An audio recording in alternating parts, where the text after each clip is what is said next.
India's Prime Minister Narendra Modi has landed in Copenhagen to kickstart the second leg of his visit to 3 European nations. And this happens to be Prime Minister Modi's first visit to Denmark, but in fact his third summit-level interaction with his Danish counterpart, Mette Frederiksen.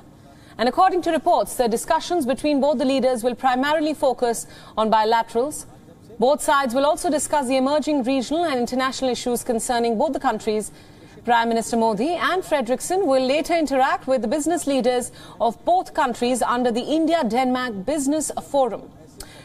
Now, for more clarity on this and what this summit, the upcoming summit, could mean for both the nations, joining us live is our principal diplomatic correspondent, Siddhant Sibal.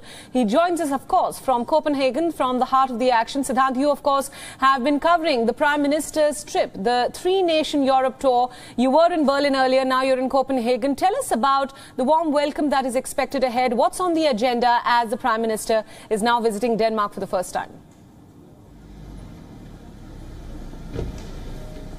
Well, the immediate agenda will be the meeting between the Indian Prime Minister and the Denmark Prime Minister. There will be the press statement shortly at the Prime Minister's office, and something that everyone will be waiting for. We know that India-Denmark have a green strategic partnership which is unique to both the countries, and this is primarily focusing on issues like renewable energy, how Denmark can help India in terms of wind energy, and India can, of course, use these clean technologies or clean tech, as they are said, when it comes to meeting its own targets, the Glasgow targets specifically. Now, we know the bilateral relationship, if we look at what has been happening, there have been a number of high-level events, which is, of course, something that is remarkable about India having its relationship with Denmark. The Denmark Prime Minister was in India, and she was the first head of government to visit Delhi in a gap of almost 2 years, given the fact that there weren't any incoming visits to India because of the global COVID pandemic. In fact, the last visit before her visit was the visit of Myanmar President and the then President of United States, Donald Trump, way back in February of 2019.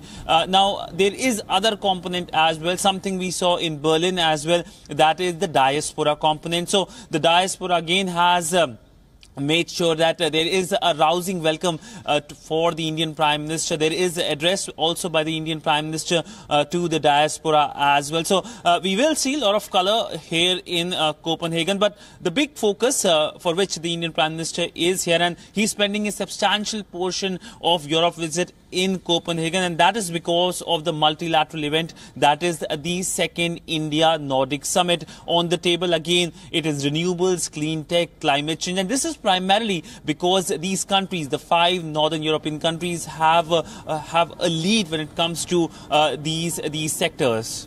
Right, absolutely. Siddhant, thanks for getting us up to date on the Prime Minister's agenda in Copenhagen. Thanks for joining us. We'll come back to you for more updates. And now for more analysis about what this visit means, joining us on this broadcast is Harsh V. Pant, the head of ORF's Strategic Studies Program. Harsh, welcome again to WION World is One. Hello. My first question to you, we've discussed with you the significance of the Indian Prime Minister Narendra Modi's trip to Europe. At this significant point, we've seen a diplomatic flurry in India in the last few weeks, and now the Prime Minister is visiting Europe. He sat down with the German Chancellor, and now he's scheduled to sit down, of course, with the Danish Prime Minister. What can we expect from this?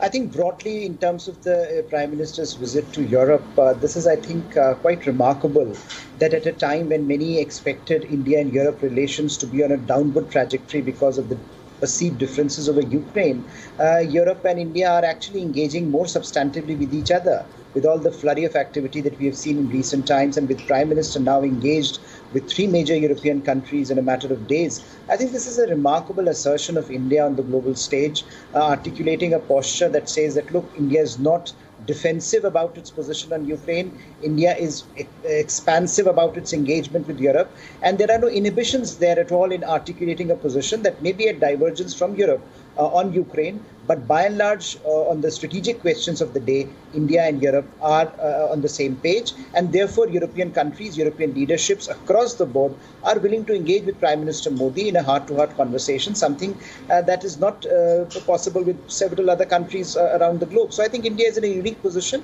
and Prime Minister is effectively leveraging that across the European landscape.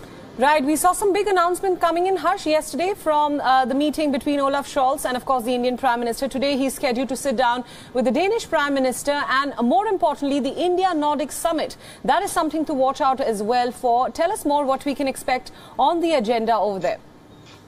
I think in Denmark, Prime Minister is largely engaged with the question of economy, climate change, innovation and tech. I think the issue here is about, what perhaps India can learn from the Nordic countries. India-Nordic Summit is a great innovation in the way India has looked at Europe, where it is engaged with a number of countries, in specific geographies. And here are Nordic countries that are very important partners for India in climate change, innovation, in information and technology. And I think these sectors are going to be at the heart of this conversation. And you have more than 200 countries from Denmark engaged in India, helping India in developing the manufacturing base in India. So I think the economic dimension of Denmark's, India's relationship with Denmark, as well as India's relationship with the Nordic countries, is an important pointer that India and Nordic countries, or India and Europe, today are engaged on a dialogue on economic matters that is far more expansive and engaged than it has ever been. And I think that bodes well for critical sectors like innovation and climate change, clean energy, because that's an area where India really needs a technological edge. And Nordic countries, and Denmark in particular, has been a long-standing partner, and that partnership is only likely to grow in the future. Absolutely, Harsh. Thanks so much for those insights, and thanks for joining us on WION World is One at this hour. Thank you. WION World is One is now available in your country. Download the app now and get all the news updates on the move.